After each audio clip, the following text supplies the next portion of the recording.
दोस्तों very good morning to all of you. आज की इस शानदार वीडियो में आप सभी का स्वागत करता हूं। दोस्तों आज का हमारा पहला प्रश्न शुरू होता है बिहारी पुरस्कार को लेकर। अब ये हमारा क्वेश्चन क्या बना है वो समझते हैं। क्वेश्चन दोस्तों बना है कि वर्ष 2020 के लिए ये जो बिहारी पुरस्कार है, वर्ष 2020 के लिए बिहारी पुरस्कार किसे प्रदान किया गया है? तो आंसर हो जाएगा Mohan Krishna Bohra. Option number A इसका राइट आंसर हो जाएगा कि वर्ष 2020 के लिए जो बिहारी पुरस्कार है ये मोहन कृष्ण बोहरा को दिया गया है। ऑप्शन नंबर ए इसका राइट आंसर हो जाएगा। दोस्तों जैसा कि आप सभी लोग जानते हैं, ये जो बिहारी पुरस्कार है ये हिंदी साहित्य के क्षेत्र में दिया जाने वाला एक पुरस्कार है जिसको के बिड़ला फाउंडेशन के द्वारा दिया जाता है। तो कोई ना कोई ऐसा उपन्यास होगा जिसकी वजह से मोहन कृष्ण बोहरा को ये अवार्ड दिया गया है। तो यहाँ पर आपको ये नॉवेल दिख रहा है, इसको ही लिखा है मोहन कृष्ण बोहरा ने। तो इसको लिखा है मोहन कृष्ण बोहरा ने और इसका नाम है, आपको दिख रहा होगा, इसका कलर मैं चेंज कर देता हूँ, तस्लीमा संघर्ष और साहित्य। तो तस्लीमा संघर्ष और साहित्य नाम से ये जो नॉवेल है जिसको मोहन कृष्ण बोहरा के द्वारा लिखा गया है, इसकी वजह से ही उनको इस अवार्ड से सम्मानित जो है वो किया गया है।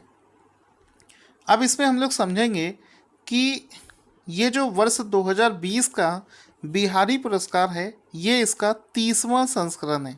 कौन सा? 30वां संस्करण है। यह पुरस्कार इनको इनके उपन्यास जिसका नाम है तस्लीमा संघर्ष और साहित्य के लिए प्रदान किया गया है। ये जो पुस्तक इसको वर्ष 2016 में प्रकाशित किया गया था। अगर आपसे कोई पूछे बिहारी सम्मान को कौन से फाउंडेशन के द्वारा दिया जाता है तो आंसर हो जाएगा के बिड़ला फाउंडेशन के द्वारा ये बिहारी पुरस्कार जो है प्रदान किए जाते हैं। इनमें से मैंने आपको जितने भी पॉइंट्स बताए हैं सभी एग्ज़ाम में पूछे जाते हैं।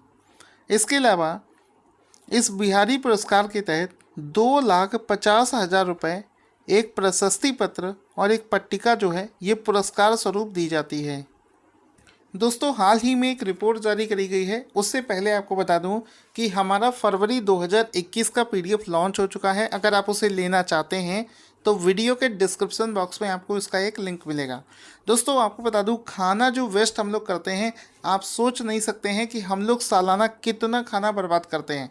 तो ये खाने को बर्बाद करने का यानी कि जो बचा हुआ खाना होता है उस पर एक रिपोर्ट अभी हाल ही में जारी करी गई है। क्वेश्चन बनेगा फूड वेस्ट इंडेक्स रिपोर्ट 2021 किसके द्वारा प्रकाशित की गई है? तो ये जो इंडेक्स है इसको हाल ही में UNEP United Nation Environment Programme, इस ऑर्गेनाइजेशन के द्वारा इस रिपोर्ट को हाल ही में लॉन्च किया गया है, जिसमें कि हम लोग कौन से क्षेत्र में कितना फूड वेस्ट करते हैं, गलती से होता है या जानबूझकर होता है, उसको लेकर रिपोर्ट जारी करी गई है। अब इस रिपोर्ट का फोटो देखेंगे, इसमें देखो लिखा है food waste index report by UNEP के द्वारा इस रिपोर्ट को लॉन्च किया गया है। इस रिपोर्ट के अनुसार दुनिया भर में 2019 के में 931 मिलियन टन जो है भोजन बर्बाद हुआ है। कितना हुआ है? 931 मिलियन टन भोजन जो है ये बर्बाद हुआ है। इस बर्बादी में जो हाउस होल्ड है उसका परसेंटेज है 61। इसको याद रखेंगे, एक एक पॉइंट एग्जाम में पूछा जाएगा। इसके अलावा जो खाद्य सेवाओं का 26% हो गया, जबकि जो रिटेल फूड होता है उसमें 13% जो है ये बर्बादी है। सबसे ज़्यादा जो है घरों में होने वाला जो खाना है वो 61% के फॉर्मेट में आता है। अगला क्वेश्चन बनेगा बैंकिंग करंट अफेयर्स को लेकर किस बैंक ने सेकेंडरी मार्केट में बॉन्ड के साथ साथ डिबेंचर्स खरीदने और बेचने के लिए एक ऑनलाइन प्लेटफॉर्म जिसका नाम है यील्ड को लॉन्च करने की घोषणा करी है? तो ये जो यील्ड नाम से ये जो प्लेटफॉर्म है इसको हाल ही में एक्सिस बैंक के द्वारा लॉन्च किया गया है। ऑप्शन नंबर बी इसका राइट आंसर हो जाएगा कि एक्सिस बैंक ने यील्ड नाम से एक प्लेटफॉर्म को लॉन्च किया है। ऑप्शन नंबर 20 का राइट आंसर हो जाएगा।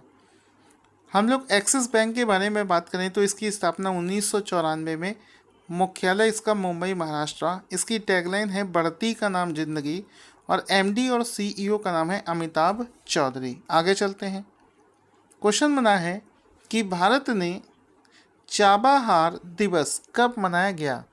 तो हाल ही में 4 मार्च को इस बार भारत में चाबाहार दिवस मनाया गया है। ऑप्शन नंबर 20 का राइट आंसर हो जाएगा। आपको पता होना चाहिए ये जो चाबाहार पोर्ट है ये ईरान देश में स्थित है, और 4 मार्च 2021 को इसका दिवस भारत ने मनाया है। हाल ही में इंडिया में एक समिट चल रहा था जिसका नाम था मेरी टाइम इंडिया समिट, जो कि 2 तारीख से 4 तारीख था। उसी के दौरान ही दिल्ली में इस दिवस को मनाया भी गया था। क्वेश्चन बनेगा कि प्रतिवर्ष जन औषधि दिवस किस दिन मनाया जाता है? तो ये जन औषधि दिवस जो है ये हर साल 7 मार्च को मनाया जाता है। ऑप्शन नंबर सी इसका राइट आंसर हो जाएगा कि हर साल जन औषधि दिवस जो है 7 मार्च को मनाया जाता है। आप इसका एक फ़ोटो भी देख सकते हैं, इसमें लिखा है जन औषधि दिवस, जो कि 7 मार्च को हर साल मनाया जाता है, जिसमें कि मोदी जी का फ़ोटो भी आप यहाँ पर देख रहे होंगे। अगर हम लोग जन औषधि दिवस का 2021 का अगर हम विषय पूछे तो आंसर हो जाएगा जन औषधि, सेवा भी रोजगार भी। इस योजना, इस विषय के साथ में इसको मनाया गया है। क्वेश्चन है कि क्यूएस वर्ल्ड यूनिवर्सिटी रैंकिंग 2021 में भारत के कितने संस्थानों को शामिल किया गया है? अगर हम लोग 2021 का डेटा देखें तो इस बार भारत के 12 संस्थानों को इसमें स्थान दिया गया है इस पूरी लिस्ट में। ऑप्शन नंबर सी इसका राइट आंसर हो जाएगा। पिछले साल की तुलना में 4 ज़्यादा है। पिछले साल 8 इंस्टीट्यूट को शामिल किया गया था, इस बार 12 संस्थानों को शामिल किया गया है। इस बार ये जो लिस्ट है इसको सब्जेक्ट वाइज लॉन्च किया गया है, यानी कि अगर हम लोग देखें इंजीनियरिंग एंड टेक्नोलॉजी की बात करें तो सबसे पहले ये समझो कि अलग अलग सब्जेक्ट जो हैं उसके हिसाब से मैंने यहाँ पर एक बड़ी सी लिस्ट दे रखी है।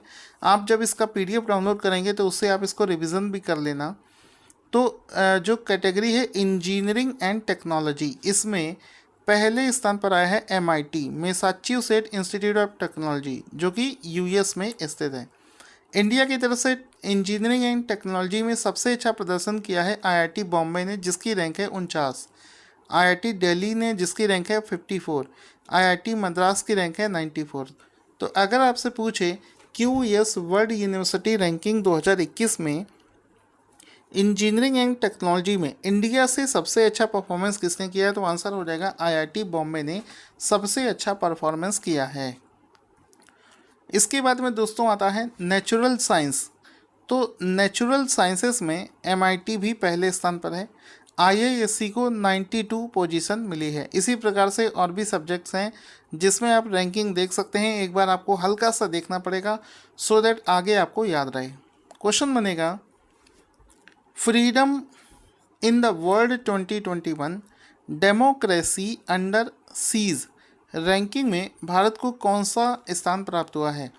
तो आंसर हो जाएगा इस रैंकिंग में इंडिया को 88वां 88 जो है पोजीशन प्राप्त हुआ है। ऑप्शन नंबर डी इसका राइट आंसर हो जाएगा, सी इसका राइट आंसर हो जाएगा। Freedom in the world 2021 democracy under seize ranking जो है इसमें भारत जो है 88वें स्थान पर आया है। ऑप्शन नंबर सी इसका राइट आंसर हो जाएगा। सबसे बड़ी बात यह है कि आपको यहाँ पर यह पता होना चाहिए कि इस रैंकिंग में इंडिया की जो रैंकिंग है इसको डाउनग्रेड कर दिया गया है। अब इसको डाउनग्रेड करके free to partially free democracy में डाल दिया गया है, यानी कि इंडिया को पहले फ्री देश के रूप में रखा गया था, अब इसको डेमोक्रेटिकली पार्शियली आंशिक रूप से मुक्त देश जो है घोषित किया गया है, यानी कि डाउनग्रेड कर दिया गया है। तो इस इंडेक्स को जारी किसने किया है? इस इंडेक्स को अमेरिका का एक थिंक टैंक है जिसका नाम है फ्रीडम हाउस, उसके द्वारा रिलीज़ किया गया है। इस इंडेक्स के अनुसार इंडिया को फ्री से पार्शियली फ्री कर दिया गया है, जो कि 1997 के बाद में पहली बार ऐसा हुआ है कि इंडिया को आंशिक रूप से मुक्त देश घोषित किया गया है। अब इस इंडेक्स में इंडिया का जो स्कोर है वो है 67 और रैंक इंडिया की है 88। जिसके अनुसार इंडिया को पार्सली फ्री देश घोषित किया गया है। यहाँ पर 100 स्कोर के साथ में फिनलैंड, स्वीडन और नॉर्वे को मोस्टली फ्री और 1 स्कोर के साथ में तिब्बत और सीरिया को लीस्ट फ्री के रूप में रखा गया है। अगला प्रश्न है, education from disruption to recovery report किसके द्वारा जारी की गई है? आंसर हो जाएगा हाल ही में यूनिसेफ के द्वारा। ऑप्शन नंबर 20 का राइट आंसर हो जाएगा यूनिसेफ के द्वारा education from disruption to recovery report को जारी किया गया है। यहाँ पर आप देख सकते हैं, education is the bedrock of a just society in the post Covid world. इस इंडेक्स को हाल ही में यूनिसेफ के द्वारा लॉन्च किया गया है। इसमें रिपोर्ट में क्या क्या चीज़ें निकलकर सामने आई हैं? इस रिपोर्ट के अनुसार इस महामारी यानी कि कोविड महामारी के दौरान लगभग 1.5 मिलियन स्कूलों को बंद करके 2020 में लगभग 247 मिलियन बच्चे जो हैं ये प्रभावित हुए हैं। ये आपको याद रखना है। क्वेश्चन बनेगा कि किसे हाल ही में 8वें world women leadership congress and awards कार्यक्रम में प्रतिष्ठित उत्कृष्ट महिला नेता 2021 पुरस्कार से सम्मानित किया गया है? तो हाल ही में इस उत्कृष्ट महिला नेता 2021 जो है ये सुचिता ओसवाल जैन को किया गया है। ऑप्शन नंबर ए इसका राइट आंसर हो जाएगा। उत्कृष्ट महिला नेता पुरस्कार नेता जो है 2021 के रूप में सुचिता ओसवाल जैन को किया गया है। तो ऑप्शन नंबर ए इसका राइट आंसर हो जाएगा। अगला क्वेश्चन है, ग्रेट लुंडबेक यूरोपीय ब्रेन रिसर्च प्राइज 2021 कितने वैज्ञानिकों को प्रदान किया गया है? तो आंसर हो जाएगा, ये जो अवार्ड है हाल ही में 4 साइंटिस्टों को दिया गया है। कौन सा अवार्ड है? ग्रेट लुंडबेक यूरोपीय ब्रेन रिसर्च प्राइज 2021 जो है 4 वैज्ञानिकों को दिया गया है। इन चारों का फोटो भी आप यहाँ पर देख सकते हैं। इन चारों वैज्ञानिकों ने एक ऐसे तंत्रिका की खोज की थी जो कि माइग्रेन का कारण होती है। तो माइग्रेन का कारण का पता लगाने वाली इस तंत्रिका की खोज के लिए इन चारों को इस पुरस्कार से सम्मानित किया गया है। इन चारों के नाम हैं पीटर, माइकल, लॉर्स और जेस। आपको ये सब नाम याद रखने हैं। दोस्तों, आज का क्वेश्चन जिसका आंसर आपको देना है, खेलो इंडिया विंटर नेशनल गेम्स की लिस्ट में कौन सा राज्य पहले स्थान पर आया है? इसका आंसर आप लोग कमेंट बॉक्स में लिखना ना भूलें। Thank you for watching this video.